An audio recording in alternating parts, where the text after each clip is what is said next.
Hello friends, मैं प्रशांत आप सबका आपके चहेते सेक से एक सुखी जीवन का मंत्र डॉक्टर विजय दहीफले के साथ इस खास कार्यक्रम में तहे दिल से स्वागत करता हूं। दोस्तों, हमें जब भी कोई मेडिकल इमरजेंसी आती है या फिर स्वास्थ्य से जुड़ी कोई भी परेशानी सताती है, तब हम क्या करते हैं? सबसे पहले हम वो सारी चीज़ें हमारे फ्रेंड्स या फैमिली के साथ शेयर करते हैं।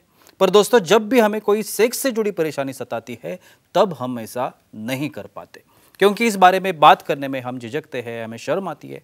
पर दोस्तों, अब शर्माने की बिल्कुल ज़रूरत नहीं, क्योंकि डॉक्टर विजय दहीफले आपके सारे सेक्स रिलेटेड सवालों के जवाब बहुत ही पॉजिटिव तरीके से ज़रूर देंगे।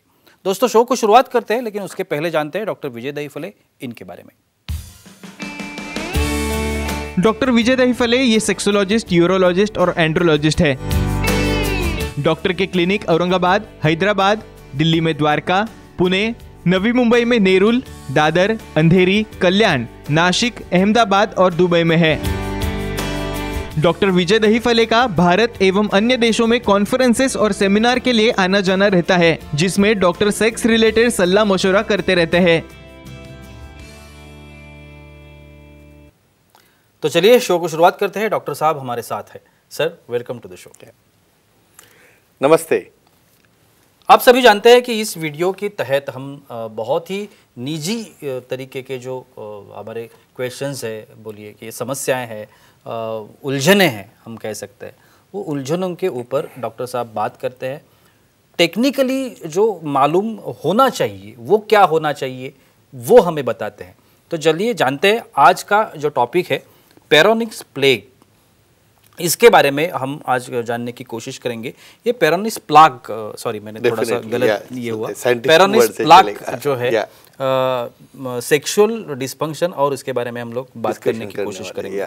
तो पेरोनिस प्लाग ये क्या होता है, इसके बारे में पहले हम लोग जानकारी लेंगे। डेफिनेटली, क्या होता है जी प्रशांत जी। यहाँ पे जो सीरीज चल रही है सेक्स एजुकेशन, सेक्सुअल अवेयरनेस और सेक्सुअल सेफ्टी, इसके अंतर्गत हम काफ़ी साइंटिफिक इन्फॉर्मेशन ले रहे हैं। सेक्सुअल डिस्फंक्शन क्या है, अलग अलग व्याधि क्या है, उसके बारे में मेल फीमेल दोनों के क्या प्रॉब्लम्स है, क्या डाइट एक्सरसाइज रहनी चाहिए, नॉर्मल क्या है, एबनॉर्मल क्या है, ये सब देखने वाले एक दायरे के अंदर time, place, person, condition, culture, safety, consenting और अपना नॉन इफेक्टेड नॉन पार्टनर, इसके साथ ही आजमाना है।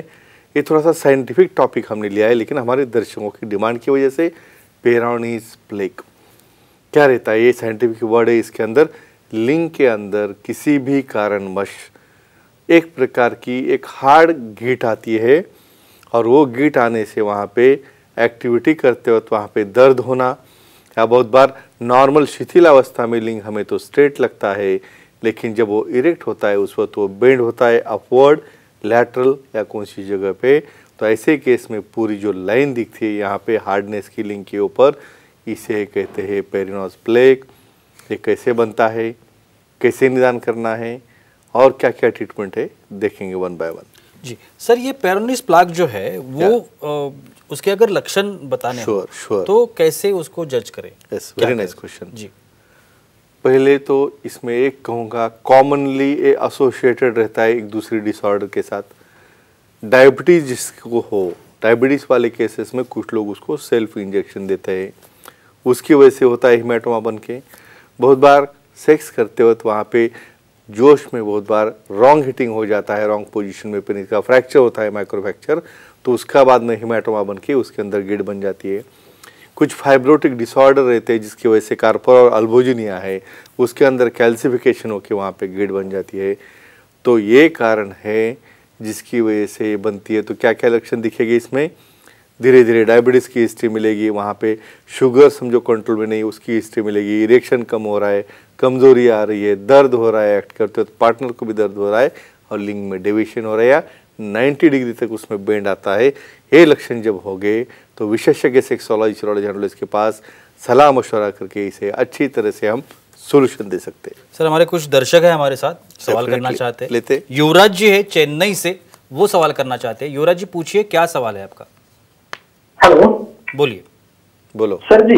आईसीआई इंजेक्शन लेने से लिंग में गिट आती है क्या?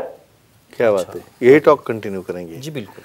आईसीआई इंजेक्शन क्या होता है, काफी हमारे वीडियो जिन्होंने देखे होंगे, इंट्रा कार्पोरल इंजेक्शंस। बहुत बार जो मेडिसिन को कुछ पेशेंट्स रिस्पॉन्ड नहीं कर रहे हैं, उनको ये सेकंड लाइन थेरेपी रहती है इंजेक्टेबल, तो पेपावरिन है, फेंटोलामैन है, प्रोस्टाग्लैंडिन है, या कॉम्बिनेशन थेरेपी में एक कैलकुलेटेड डोज लिंक के बेस में दिया जाता है। बहुत बार क्या होता है, पेशेंट ओबेज रहते हैं, उसको दिखता नहीं है कहाँ पे इंजेक्शन जा रहा है और गलत इंजेक्शन गया, सबक्यूटेनियस लेवल में गया, कहाँ पे वेसल में उसकी एंट्री हो गई और फेशिया में गया, तो ऐसे केस में वहाँ पे हिमेटोमा बनता है। रिपीटेड लेने से बहुत बार वहाँ पे गिड़ बनना चालू होता है, फाइब्रोसिस होके और कैल्सिफिकेशन होके। तो ICI इंजेक्शन से समझो आप पूरी अच्छी तरह से ट्रेनिंग विशेषज्ञ से लोग करोगे तो ये कॉम्प्लिकेशन नहीं आएगा, लेकिन लॉन्ग टर्म में ये आ सकता है, लेकिन इसे भी ट्रीटमेंट है, कोई भी घबराने की जरूरत नहीं है। जी, अभी सर आते हैं निदान के ऊपर। डायग्नोस होना ये बहुत इंपॉर्टेंट बात है मेडिकल साइंस में। अभी पेरोनिस प्लाग जैसी जो बीमारी है उसका निदान कैसे करें? डेफिनेटली भाई, अभी हिस्ट्री तो हो गई, डिस्फेक्शन हो गया है, बेंड हो गया है, हिस्ट्री के बाद एग्जामिनेशन कर रहे हो आप। एग्जामिनेशन जब कर रहे हो तो डॉर्सल एरिया यानी पेनिस के ऊपर वाला भाग जहाँ से नोट जाते हैं, आपको वहाँ पे ऐसे नोड्यूल या गिट लगना चालू होगा। फिर उसके बाद आगे ट्रीटमेंट दे के उसको एविडेंस के लिए हमें उसे कलर डॉपलर या सोनोग्राफी करने के बाद कैल्सिफाइड ऐसे पैचेस दिखते कार्पोरा के ऊपर, दोनों कार्पोरा के अंदर में, और वास्कुलर स्टडी में भी जो है उसके अंदर कुछ अफेक्शन हो जाता है, तो ये हो गया एविडेंस।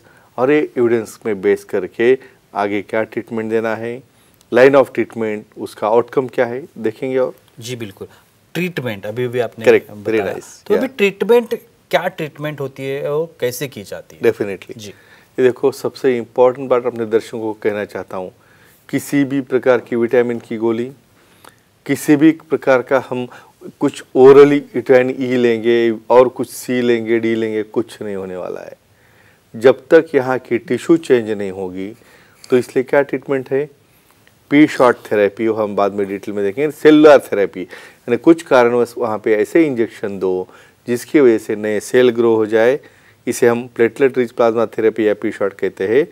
और उससे भी नहीं होगा तो उसके आगे सर्जिकल लाइन ऑफ ट्रीटमेंट रहती है, क्या रहती है देखेंगे। और बिल्कुल सर, एक कॉल है लेकिन इस बार फीमेल है, वो सवाल करना चाहती है। नवी दिल्ली से दामिनी जी है हमारी दर्शक, वो सवाल करना चाहती है। दामिनी जी पूछिए, क्या सवाल है आपका? नमस्ते सर। नमस्ते, बोलो। सर मेरे पार्टनर को डायबिटीज है और लिंग में टेढ़ापन है, तो क्या करें? एक्सेलेंट, ये रहता है ऑब्जर्वेशन जी। भाई हम मेल फीमेल दोनों को क्यों देख रहे हैं भाई, निसर्ग ने ही बनाया है दोनों का जोड़ा। बिल्कुल, देखो सामने वाली की तकलीफ होगी, कमजोरी तो समझेगी पार्टनर को, भाई यहाँ पे इनका लिंग टेढ़ा हो रहा है, पेन किसको होगा, खुद को तो हो रहा है, लेकिन जब पेनिट्रेट करते हो पार्टनर में, रॉन्ग डायरेक्शन में जाएगा तो उनको हिट करेगा, पेन करेगा, दर्द करेगा, और इनको खुद को भी इरेक्शन नहीं होगा। तो ऐसे केस में स्पेशली डायबिटीज़ में क्यों नोन है, क्योंकि डायबिटीज़ का कंट्रोल जो नहीं होगा तो वेसल नैरो हो गए, सप्लाई जाएगा, कॉर्पोरा कोलैप्स होगा, फाइब्रोटिक होगा, और वो पकरिंग होके वो कैल्सिफिकेशन से अल्ब्यूजिनिया कॉन्ट्रैक्ट हो जाता है और वो बेंड होता है राइट लेफ्ट या ऊपर वाले साइड में।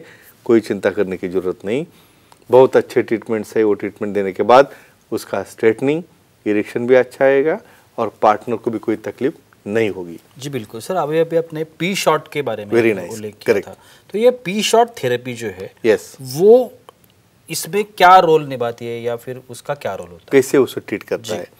देखो मैंने अभी बोला, कोई ना ऑयल ना विटामिन नहीं, कोई कुछ नहीं काम करने वाला, उसे कुछ मत कीजिए। अभी रह गया पी शॉट थेरेपी, यानी हमारे प्लेटलेट्स है, ब्लड से प्लेटलेट निकाल के उसका 6 ml का सोल्यूशन बना के कुछ ग्रोथ फैक्टर है, कुछ उसे एक्टिवेट करते हैं और लोकल एनेस्थीसिया देने के बाद जहाँ पे भी वो स्वेलिंग या हार्डनेस है वहाँ पे उसे हमें इंजेक्ट करना है। उसके बाजू में कारकोरा में भी इंजेक्ट करना है। उससे क्या होगा, न्यूओ फाइब्रोजेनेसिस, न्यूओ वास्कुलोजेनेसिस, न्यूओ न्यूरोजेनेसिस ये तैयार होकर उसे वो डिजॉल्व करके नया टिश्यू बन के डेफिनेटली उसको स्ट्रेटनिंग होगा। हमें 1 by 1 देखना है, जरूरत पड़े तो ये सेटिंग 1 महीने के बाद और रिपीट करनी पड़ती है। और समझो उससे भी आप सेटिस्फाई नहीं होगे तो क्या करना है आगे देखेंगे। बिल्कुल सर, एक आखिरी सवाल, श्योर, इस टाइप का जो एक sensitive body part, very nice, तो इसके ऊपर अगर सर्जरी करनी हो पहले तो डर लगता है, सर्जरी कर सकते हैं क्या, और अगर कर सकते हैं तो कौन सी सर्जरी की जाती है? डेफिनेटली जी, पेनाइल रिकंस्ट्रक्टिव सर्जरी, जिसमें कि हमें एक्सरसाइज करना है वो प्लाक को। कब भाई हमने पी शॉट दिया है, इंजेक्शन दिया, फिर भी डिजॉल्व नहीं हुआ, पार्टनर को पेन हो रहा है, इनको इरेक्शन नहीं हो रहा है, हार्डनेस लग रहा है, बहुत बार पूरी की पूरी पट्टी इन्वॉल्व होती है डॉर्सल रीजन की, वहाँ पे नर्व को स्पेयर करके माइक्रोस्कोपिक सर्जरी है, नर्व्स को उठा के नीचे वाला पूरा सेक्टर निकाल देते हैं। वहाँ पे डर्मल ग्राफ्ट या पैच देखिए अल्बुजिनिया ग्राफ्ट डालते हैं। ज़रूरत पड़े तो फ्यूचर में इन्हें इम्प्लांट भी लग सकता है, पेनाइल इम्प्लांट, इसका इन्फॉर्मेशन देना ज़रूरी है। तो फ्रेंड्स एक ही कहूँगा, ऐसी कोई भी व्याधि हो, दिक्कत हो, डिप्रेस न हो जाए, सेक्सोलॉजी यूरोलॉजी एंड्रोलॉजी से मिलो। हर चीज़ को ट्रीटमेंट है, हर चीज़ को उपचार है, रिजल्ट है, लेकिन एक्सेप्ट करो मुझे प्रॉब्लम है और विशेषज्ञ के पास जाओ, दोनों मिलके जाओ, दोनों का भी सेक्सुअल लाइफ अच्छा होगा और निजी जीवन आप एंजॉय करोगे। Thank you so much sir. आज की इस एपिसोड में भी बहुत अच्छी जानकारी मिली, लेकिन वक्त की पाबंदी है, हमें रुकना पड़ेगा। लेकिन आप अगर डॉक्टर साहब की सलाह लेना चाहते हैं तो स्क्रीन पर अभी जो आपको कॉन्टैक्ट नंबर दिख रहे हैं, सर का ईमेल आईडी है, वेबसाइट भी है, इस पर आप डॉक्टर साहब को कॉन्टैक्ट कर सकते हैं और बहुत ही अच्छी तरीके से, पॉजिटिव तरीके से अपनी हर एक समस्या का समाधान भी पा सकते हैं। तो चलिए रुकते हैं आज के इस एपिसोड में। अगले एपिसोड में फिर एक बार मुलाकात होगी, तब तक के लिए शुक्रिया।